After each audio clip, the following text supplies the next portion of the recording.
Cairo 6 O'clock News. I'm Mohammed Abdelmenem. Good evening, dear viewers. We start with the headlines. This is Lami Abdesattar. President El-Sisi French counterpart tackle regional files via phone.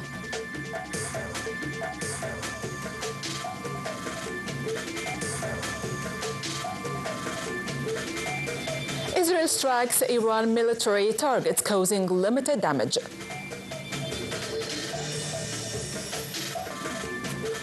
And Lebanon's Hezbollah says it launched drone strike at Israeli airbase.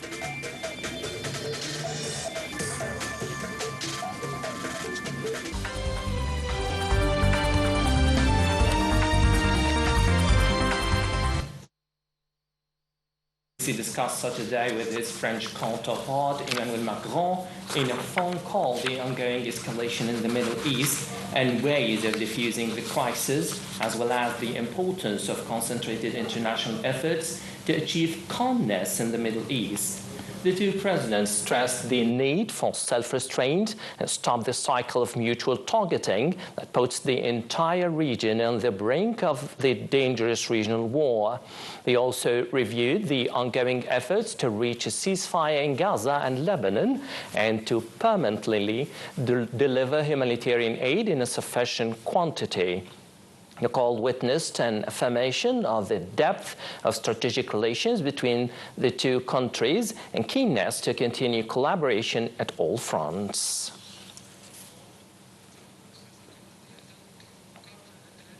Minister of Foreign Affairs Badr Abdelati received on Saturday Ukrainian counterpart Andriy Sybiha in Cairo, where the two ministers held bilateral discussion talks.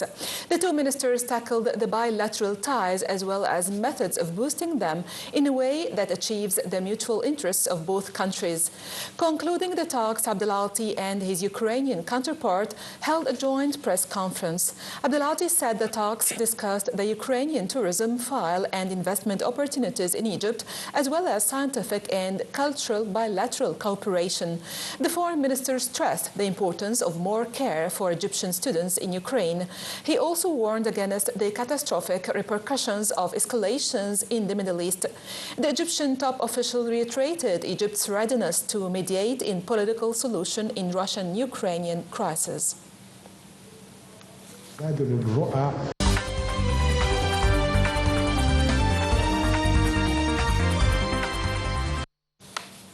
In a Foreign Ministry statement, Egypt expressed its deep concern about the dangerous escalation in the Middle East, the latest of which is the Israeli attack against Iran this morning. Egypt also condemned all measures taken that threatens the security and stability that leads to fueling the situation in the region. Egypt also warned of the current escalation that could slide the region into a dangerous confrontation that threatens the regional and international security. Egypt also called for speedily reaching a ceasefire in the Gaza Strip in the framework of a deal releasing hostages and captives. Iran said early Saturday that Israeli strikes on the country targeted military bases in Ilam, Khuzestan, and Tehran provinces, causing limited damage. Iran's military claimed its air defenses limited the damage done by the strikes. Israel claimed it targeted facilities used to make the missiles fired at Israel and surface-to-air missile sites. The Iranian army said 2 soldiers were killed in Israeli strikes. Meanwhile, Iran's foreign ministry condemned the Israeli attacks on military bases and said Iran will respond. A statement by the foreign ministry called the attacks a clear violation of international law and the UN Charter, particularly regarding the prohibition against threats or the use of force against the territorial integrity and sovereignty of nations.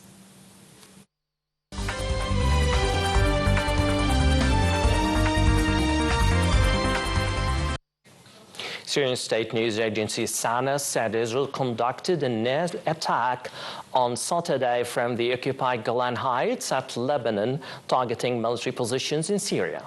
Citing an unnamed military source, the agency said the attack had targeted positions in central and southern Syria. The attack prompted Syria to activate its air defenses as Israel announced it was launching precision strikes in neighboring Iran. Lebanon's Iran-backed Hezbollah group said on Saturday that it launched a drone attack against Israel's Tel Nof air base south of Tel Aviv and had also targeted an intelligence base in the northern Israeli city of Safed with a rocket salvo. Hezbollah also targeted 2 Israeli tanks in southern Lebanon that killed and wounded a number of Israeli personnel. Meanwhile, Lebanese state media said the Israeli army blew up houses in a Lebanese border village. The official national news agency said that Israeli occupation forces has since dawn blown up and destroyed houses in the border village of Adesa. In another incident, Lebanon's health ministry said a Hezbollah-affiliated paramedic was killed in an Israeli strike on a medical center in South Lebanon, which left 5 others wounded. Health ministry says the toll over the past year is over 2,600 killed and 12,200 wounded.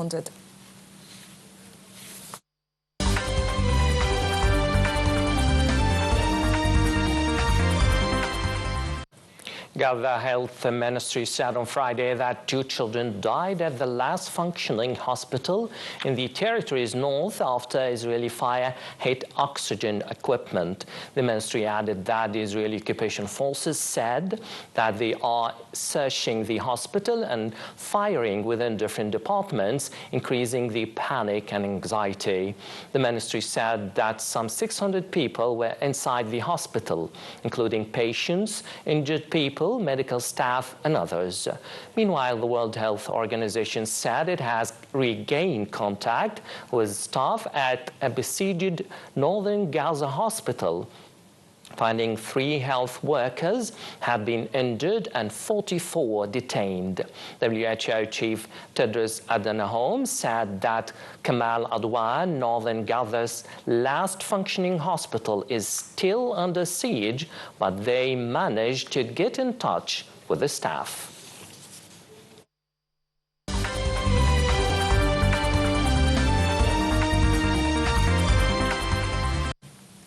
Back home, Speaker of the House of Representatives Hanafi Gibali congratulated member of UAE Federal National Council Mohammed Ahmed El Yamahi on the occasion of winning the presidency of Arab Parliament. In the congratulation cable, Speaker of Parliament Gibali expressed his sincere congratulations for the confidence given to El Yamahi, wishing him success in his new post. He also stressed the importance of supporting the mechanisms of parliamentarian joint work between Egypt's House of Representatives and Arab Parliament. Gibali also congratulated the United Arab Emirates over the winning of its candidate, the presidency of the Arab Parliament. In a speech after assuming office, El Yamahi asserted that the Palestinian issue is topping the priorities of the Arab Parliament until the Palestinian people obtain all their legitimate rights, topping of which is establishing a Palestinian state with Jerusalem as its capital. Prime Minister Mustafa Madbouli said President Abdel Fattah el-Sisi places a high priority on the healthcare sector, aiming to fulfill Egyptians' dream of comprehensive healthcare coverage. Prime Minister's remark came during his inspection of a number of industrial and services projects in South Governorate, as well as the South Medical Complex. Details in the following report. Prime Minister Dr. Mustafa Madbouli on Saturday handed over contracts for housing units of the presidential initiative in Suez Governorate that aims to develop governorate capitals and major cities. Prime Minister said 13,000 residential units are being constructed as part of the initiative. Events began with a word of the chairman of the board of directors of the Urban Development Fund, Khaled Siddi, in which he said the fund was established in 2021 and aims to achieve comprehensive urban development across the country. He added the initiative in the governorate's capital's targets implementing 500,000 housing units, adding that the first phase of the initiative includes 100,000 units, with an implementation rate exceeding 95%. In addition, Madbouli inspected the General Authority for Health Insurance and listened to a detailed explanation of what has been implemented within the presidential initiatives in the governorate. Prime Minister also toured a number of industrial and services projects in Suez Governorate, including Suez Medical Complex and the Japanese School.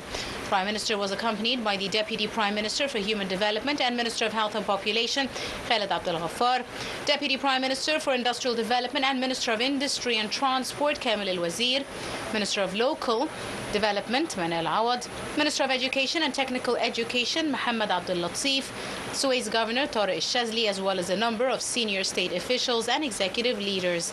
Upon his arrival, Madbouli said his visit, which coincides with the governorate's commemoration of its National Day, comes upon the directives of President Abdel Fattah el-Sisi within the framework of field inspection of development and services projects in various governorates nationwide to follow up on their ongoing implementation and overcome any challenges. Chief of Staff of the Armed Forces, Lieutenant General Ahmed Khalifa, inspected on Saturday the security measures on the southern strategic direction as part of the interest of the General Command of the Armed Forces to follow up on the security situation of the border crossings and outlets on all strategic directions of the country. Accompanied by a number of the Armed Forces leaders, the Chief of Staff also checked various security checkpoints along the southern borders to ensure security system and readiness of the Armed Forces members. The Chief of Staff commended the security personnel's accomplishment of their missions, as well as the high combat readiness of those in Southern Military Zone and their ability to deal with all emergency situations, in addition to the role in confronting infiltration attempts or smuggling operations through the Southern Strategic Direction.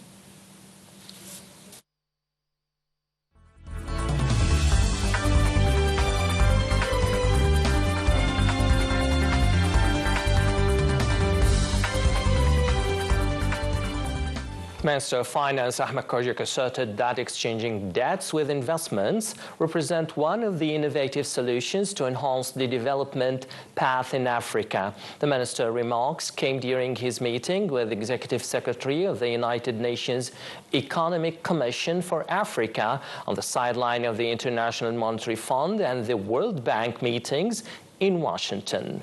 The minister also noted that African countries' economic policies plans must attract more investments and global partnership in a bid to achieve sustainable growth rates that would benefit the African continent economies. In the same context, Kojak affirmed that strengthening partnerships between the private sector and the African continent would contribute in increasing exports, localizing technology and creating new job opportunities.